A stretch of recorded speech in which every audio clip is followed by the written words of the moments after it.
Hello friends, मैं महेंद्र प्रताप सिंह आप सबका स्वागत करता हूं आपके अपने चैनल इंग्लिश की बात में, जहां होगी केवल इंग्लिश की बात। जैसा कि आपको पता है कि अपने टॉपिक चल रहे थे figure of speech. Actually figure of speech होता क्या है? राइटर्स क्या करते हैं, किसी भी चीज़ को, जो पोइट होते हैं, किसी भी चीज़ को सीधी बातचीत अगर बोलें तो फिर हर कोई उसको कवर कर जाएगा। इसको बहुत इंटरेस्टिंग बनाने के लिए, अपने टॉपिक को बहुत इंटरेस्टिंग बनाने के लिए उसको थोड़ा अजीब-ओ-गरीब ढंग से बोलते हैं, या तो उसका बार बार रिपीटेशन डालते हैं, और या फिर उसको किसी तीसरी लैंग्वेज में बोलने की कोशिश करते हैं ताकि अट्रैक्टिव लगता है।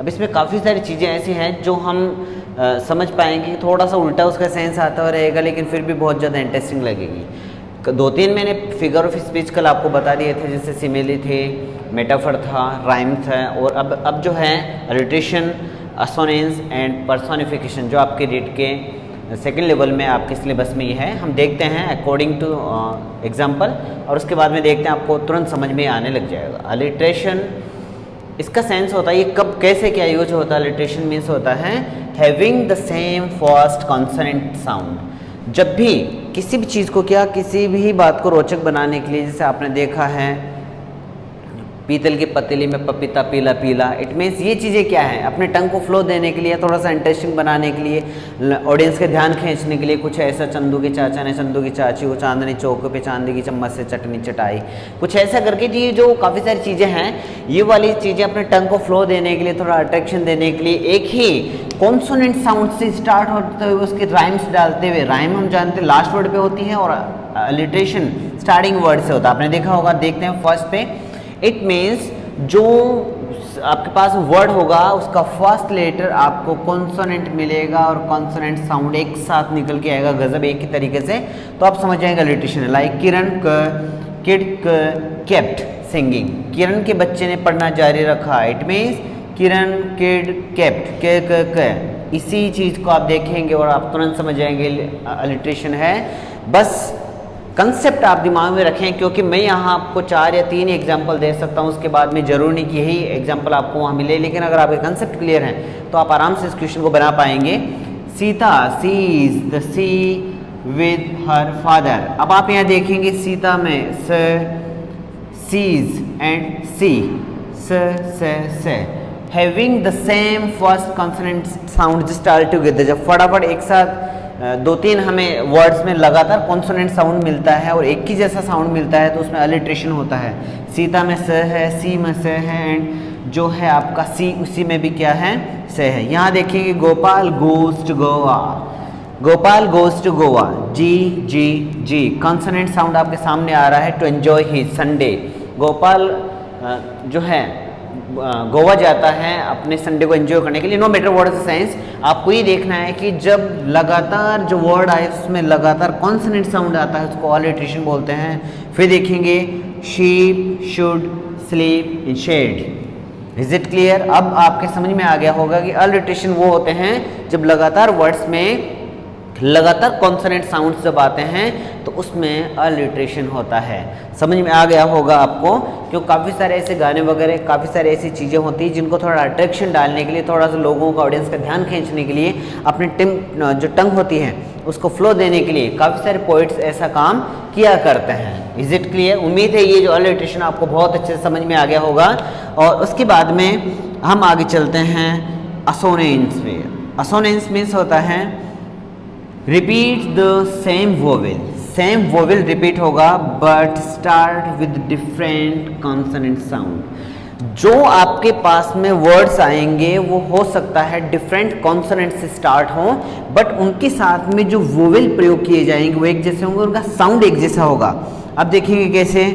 Jerry went, J way, went, here e, there e, and nowhere. आप देख पा रहे हैं एच से स्टार्ट है, टी से स्टार्ट है, नो से स्टार्ट है, बट इनके जो साउंड हैं, जो वोवेल के साउंड हैं वो एक ही जैसे हैं। Here, there, nowhere. Is it clear? Here, there, nowhere. आपके समझ में आ रहा होगा कि जब वोवेल साउंड एक जैसा निकलता है, अभी हमने अलिट्रेशन पढ़ा जिसमें स्टार्ट जो था सेम कॉन्सोनेंट्स वर्ड से होना था, कॉन्सोनेंट साउंड से होना था, एक जैसा साउंड करता है।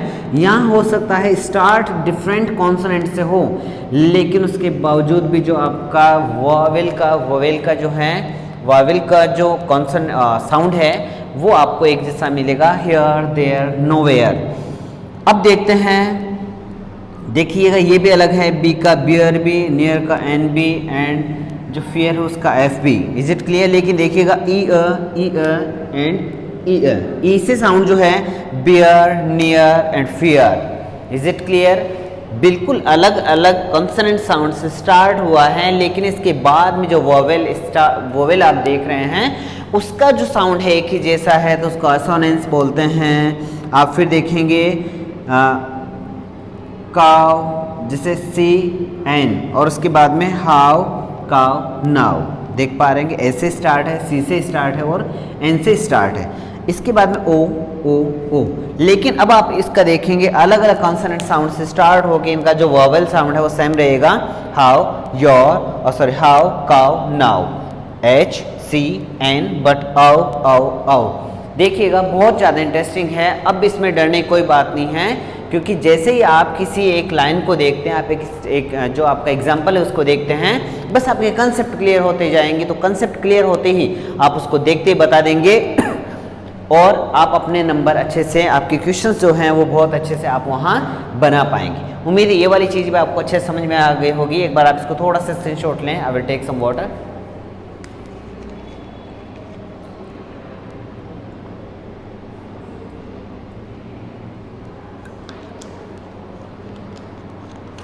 Okay, come to the point please. Next, personification. This is a wonderful figure of speech. बहुत गजब का फिगर ऑफ स्पीच है जिसको पोइट्स बहुत गजब ढंग से इसको यूज़ करते हैं, क्योंकि कहा जाता है जहाँ न पहुँचे रवि वहाँ पहुँचे कवि।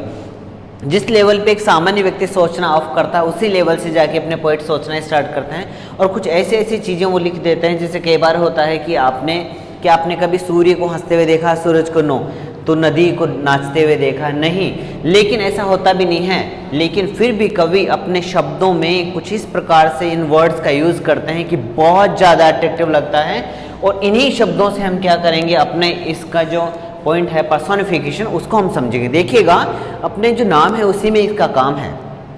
पर्सोनिफिकेशन किसी भी नॉन लिविंग बीइंग को व्यक्तित्व रूप दे देना, जीवित रूप दे देना, इंसान की जो क्वालिटीज़ है वो उस पर क्या कर देना, सिमिलरिटी शो कर देना, उसमें शो कर देना ही पर्सोनिफिकेशन होता है। देखेंगे इसकी डेफिनेशन क्या है। When an animal, bird, idea और an object, it means non living being, is seen in human terms, जब मानवीयकरण में दिखा दिया जाता है नॉन लिविंग बीइंग को, जो बिल्कुल नॉन लिविंग बीइंग है, जैसे हमें पता है कि मून है वो नॉन लिविंग है, लेकिन उसके बावजूद भी मून चलता है, यस ऑफ कोर्स, मून हंसता है, यस ऑफ कोर्स, मून मुस्कुराता है, हाँ, द मून स्माइल, हमने कभी देखा नहीं, लेकिन पोइट अपनी पोएम में ऐसी चीज़ों को जरूर जाहिर करते हैं और अपने आप को बहुत ज़्यादा इम्प्रूव करते हुए अपने सामने प्रस्तुत करते हैं, जिसका हमें बहुत ज़्यादा अच्छा महसूस होता है। देखिएगा, चलते हैं, समझते हैं इसको एग्जाम्पल के थ्रू। ये तो हमें समझ में आ गया कि पर्सोनिफिकेशन का सेंस होता है किसी भी नॉन लिविंग बीइंग को व्यक्तित्व टर्म में ले आना, ह्यूमन बीइंग टर्म में ले आना, वो मानव की जो विशेषताएं हैं उसमें क्या कर देना, दिखाना ही पर्सोनिफिकेशन कहलाता है। The moon smiled upon the river, जो मून है वो मुस्कुराया, द रिवर, इसका मतलब है जब चंद्रमा चमका होगा तो रिवर पे उसका रिफ्लेक्शन आया होगा, लेकिन इसी चीज़ को उसने दूसरे शब्दों में कहा है कि चंद्रमा इस रिवर पे मुस्कुराया। तो क्या ऐसा तो नहीं है कि वो आया पास में और उसके पास में आके मुस्कुराने लगे, ऐसा नहीं होता है। ओके, दूसरा एग्जांपल है, बहुत शानदार है, you should keep working hard, आपको वर्क करते रहना चाहिए। अपॉर्चुनिटीज़ और नॉकिंग एट योर डोर, क्योंकि अपॉर्चुनिटीज़ आपके डोर पे नॉक करी है, खटखटा रही। तो ऐसा तो है नहीं कि अपॉर्चुनिटी किसी ट्रेन से चढ़ के आई, किसी बलेनो गाड़ी में आई और आते ही आपके घर पे नॉक करने लग गए कि ये लो सर, आप अपना दरवाज़ा खोलें, I am at your home, I am eight your door, मैं आपके दरवाजे पे हूँ, ऐसा कुछ नहीं है। लेकिन फिर भी it means you should keep working hard, आपको वर्क हार्ड करते रहना चाहिए। Opportunities are knocking at your door, आपके दरवाजे पे जो अपॉर्चुनिटीज़ हैं, आपके जो अवसर हैं वो बार बार दस्तक दे रहे हैं। इसका मतलब है आपको काफ़ी सारे अवसर मिल रहे हैं। The sun runs fast whenever I start my work. जब कभी भी मेरा काम स्टार्ट करता हूँ सूर्य दौड़ना चालू कर देता है। मैंने कभी नहीं देखा सर सूर्य को दौड़ते हुए, लेकिन यहाँ भी सूर्य दौड़ नहीं रहा, इसका मतलब समय बहुत जल्दी निकल जाता है। अभी कुछ इस तरह भी बोल सकते थे कि जब मैं काम करता हूँ समय बहुत जल्दी निकल जाता है। जब कभी मेरा काम शुरू करता हूँ समय फटाफट निकल जाता है और मुझे पता भी नहीं चलता। लेकिन इसने किसी दूसरे तरीके से कहा कि द सन रन्स फास्ट, सूर्य बहुत तेज दौड़ता है। When ever I start my work, जब कभी मेरा काम करता हूँ। यही है पर्सोनिफिकेशन, यही है style of writing. Okay, the fire swallowed the entire city, आग ने निगल लिया। तो ऐसा है नहीं कि पूरी सिटी को लिया मुंह में और उसके बाद में निगल लिया। इट मीन्स आग से पूरा शहर बर्बाद हो गया, आग से पूरा शहर नष्ट हो गया।